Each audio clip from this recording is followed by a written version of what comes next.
सम्मान अधिकार तय करना, ये बहुत बड़ी उपलब्धि थी सर। ये संविधान है कि आप वहां बैठे हैं। आज हम संविधान की गौरवशाली यात्रा पे बात करने के लिए चर्चा कर रहे हैं। कल से ये चर्चा चल रही है सर। मैंने बहुत सारे दोनों पक्ष के और जितने भी हमारे मेंबर हैं सुना सर, उनको बड़े बड़े नेता हैं सर। इसके भाग 1 में लिखा हुआ है India that is Bharat, Hindustan नहीं लिखा हुआ है सर।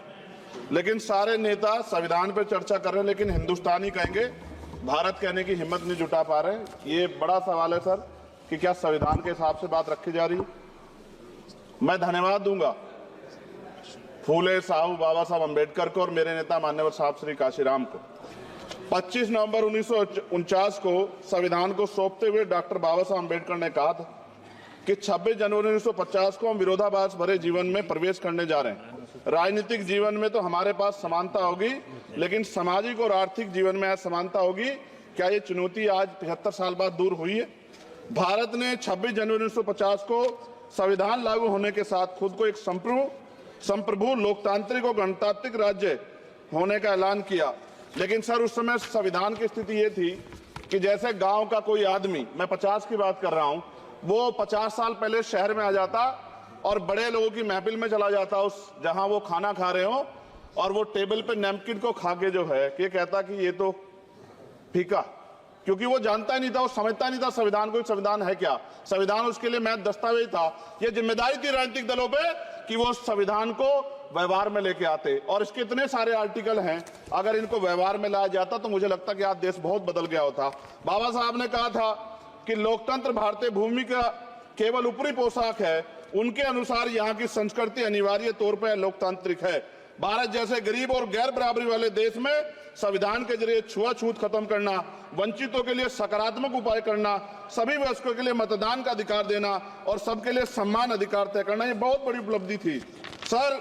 ये संविधान है कि आप वहां बैठे हैं और मैं यहाँ खड़ा होकर अपनी बात रख रहा हूं। और इस देश में आदिवासी महिला के तौर पे जो है राष्ट्रपति बनी है, और प्राइम मिनिस्टर तो नहीं बना, लेकिन शेड्यूल कास्ट के बड़े नेताओं को भी जो है राष्ट्रपति बनने का मौका मिला। इस संविधान की देन, अगर वोट हम पे नहीं होता तो शायद अमीर और जो राजा महाराजा खुद को मानते हैं हमारी गलियों तक नहीं आ पाते, हमारे हाल नहीं जान पाते। आजादी का मतलब सर सिर्फ अधिकार पाना भर नहीं है, इसके लिए हमारे संविधान में सरकार और नागरिकों के अधिकारों के साथ साथ उनके कर्तव्यों का विस्तार से उल्लेख किया गया है। बाबा साहब ने संविधान सभा में दिए गए भाषण में कहा था कि स्वतंत्रता आनंद का विषय है, पर अब हमें अपनी जिम्मेदारियों पर भी ध्यान देना होगा।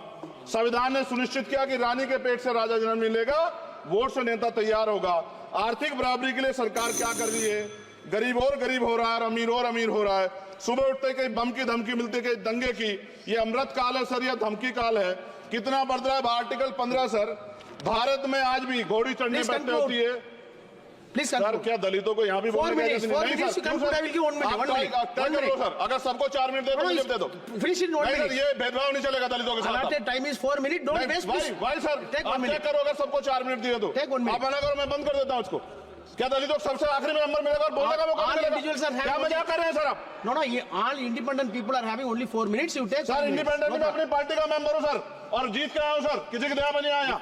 Take 1 minute and finish sir. कल भी बोले तो एक दलीय पार्टी के लोग, आप मौका दो सर।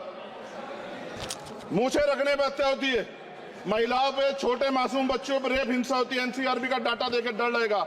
यही 1 किलोमीटर में संविधान को जलाया गया, और महाराष्ट्र के परभनी में अभी भी संविधान को नष्ट किया गया, उसकी कॉपी को।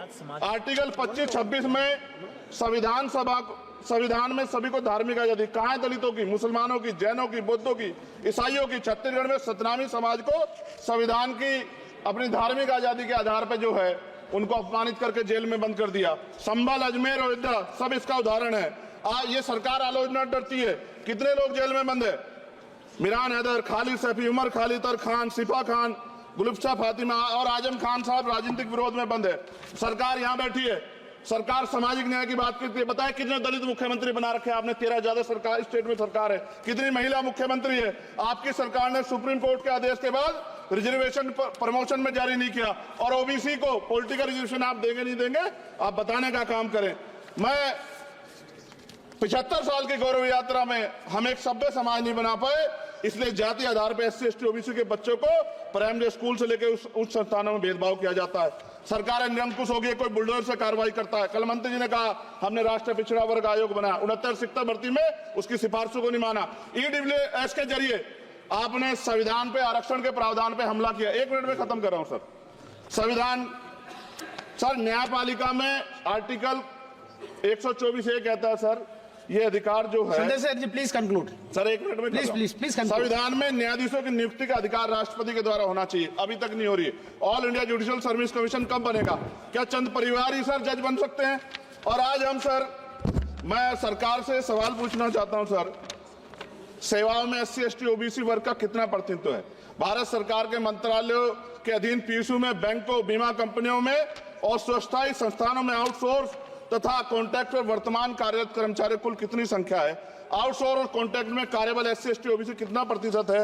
निजी क्षेत्रों में कार्यरत कर्मचारी, उनके SC ST OBC की वर्ग लाभ। सर खत्म कर, लास्ट पॉइंट सर। सर मैं फिर स्पष्ट तौर पर कह रहा हूं सर, यहां बैठे SC और OBC के मेंबर से कह रहा हूं सर, उनको सामाजिक जिम्मेदारी का ध्यान भी रखना चाहिए। पार्टी के प्रति वफादारी के साथ साथ अपने वर्गों के प्रति ईमानदारी भी रखनी चाहिए। ईमानदारी नहीं होगी तो इन वर्गों का भला नहीं हो सकता, और हमें बहुत सरकारों से उम्मीद नहीं है। बहुत बहुत धन्यवाद सर। Thank you.